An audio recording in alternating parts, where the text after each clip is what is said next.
Amigos quadrilheiros de todo o Brasil, aqui quem fala é Arthur Franco. Fiz esta canção neste momento difícil de quarentena, onde todos com os corações aflitos nos perguntamos o que será do nosso São João em 2020. Dei o título a esta canção de Oração do Quadrilheiro.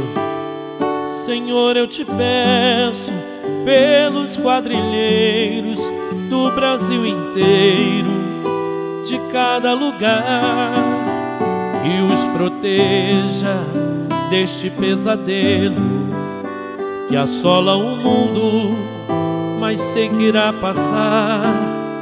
Que cada junina ou cada quadrilha esteja voltada para o seu olhar, que logo, logo possamos estar juntos, nos abraçando no lindo arraiar.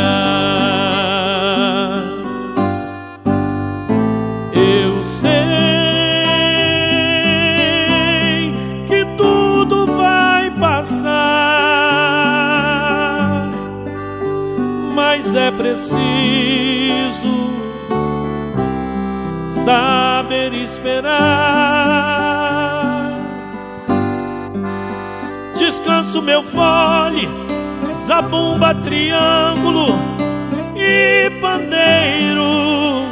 Te peço, ó Deus, que faça mais forte o meu coração quadrilheiro. Eu sei